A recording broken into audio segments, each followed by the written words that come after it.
Nous sommes venus sur invitation de l'Union régionale des personnes porteuses de handicap ou bien en situation de handicap pour célébrer avec eux la journée internationale de la canne blanche.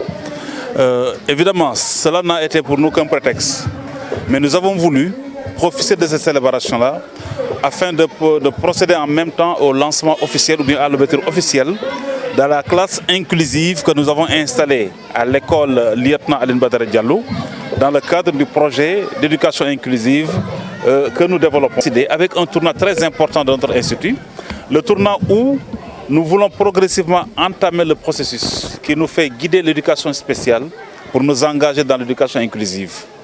Une éducation inclusive qui certes règle pour l'INEFJA le problème de la limite de l'accès, parce que c'est la première difficulté de notre institut. Parce que tenez-vous bien, lors de notre journée de recrutement du 2 octobre dernier, nous avons sur 80 demandes, nous n'avons pu satisfaire que 20. Ça veut dire que jusqu'à présent, notre pays a un problème lié à l'accès des aveugles à l'éducation. C'est dire donc que cet événement de l'ouverture de la classe inclusive à Ziguinchor, que nous ferons également à Kaolack, à Saint-Louis et à Thiès, en plus de l'INEFJA, est pour nous peut-être une manière de répondre un peu à la question de la limite de l'accès. Mais ce n'est pas seulement l'enjeu. L'enjeu est aussi éthique. Parce que le Sénégal ne peut pas continuer à s'engager dans une dynamique qui ressemble beaucoup plutôt à de l'exclusion. Dimension éthique parce qu'il s'agit de satisfaire un droit fondamental de l'éducation des enfants qui fera que tout enfant sénégalais a droit, et vivra ce droit-là, a droit donc d'accéder à l'école ordinaire la plus proche possible de son domicile. C'est-à-dire donc que l'éducation inclusive, en plus de régler l'accès, règle en même temps le problème d'éthique pour les enfants de Ziguinchor. En même temps qu'il va engager résolument aussi un changement de perspective pédagogique pour que de plus en plus les enseignants adoptent une démarche qui gère mieux la différence dans les différentes composantes qu'ils auront entre eux. Donc c'est dire que pour nous, c'est un événement d'une importance capitale dans le tournoi de l'INEFJA, mais ça va permettre aussi de lancer cette classe en équipant non seulement la classe dans les mois à venir, mais aussi en dotant les élèves de tout le matériel qu'il faut, qui est un matériel très coûteux, le matériel spécial, mais aussi indisponible au Sénégal.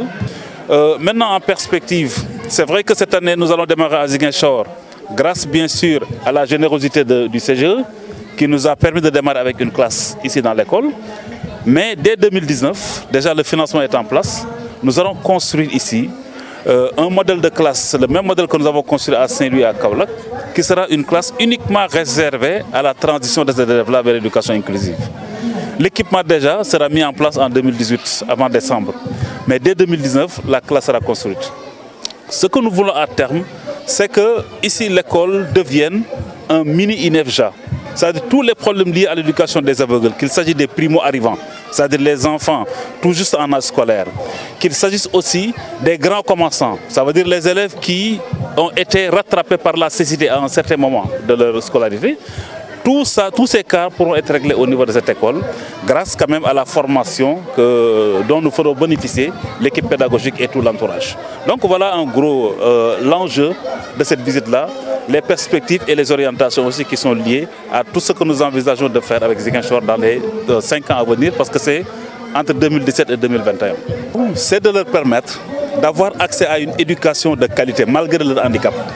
Une éducation de qualité qui en plus va leur permettre de ne plus avoir à se déplacer de région en région pour aller bénéficier de cette éducation-là. Mais c'est ici à Ziguinchor qu'ils pourront en bénéficier. Tout à l'heure, j'ai cité l'exemple d'élèves qui aujourd'hui nous ont valu beaucoup de satisfaction du fait de leur réussite. Je disais donc qu'aujourd'hui, on pourrait avoir ces mêmes réussites à Ziguinchor sans que ces élèves n'aient à quitter leurs parents, n'aient à quitter leur région. Donc le grand enjeu, c'est ça, avoir une éducation de qualité à l'école la plus proche possible de leur domicile.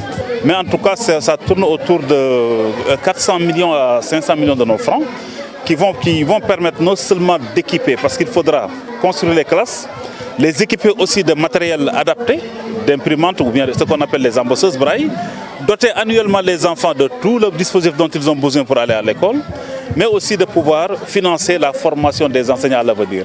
Parce que n'oubliez pas que la stratégie, ce n'est pas seulement de rester dans cette classe-là. Cette classe, on l'appelle classe de transition. Mais une fois que les élèves feront 1 an ici, on va les dispatcher dans ce qu'on appelle des écoles décentralisées.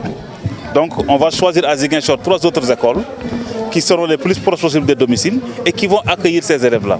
Et ça permettra en 2019, 2020, ainsi de suite, chaque année, les nouveaux enfants qui seront recrutés passeront tout juste 1 an pour aller regagner les écoles décentralisées dont on se parle. Donc c'est dire que le financement va couvrir sur la période de ces 5 ans toutes ces tâches-là d'identification et d'équipement des écoles à venir.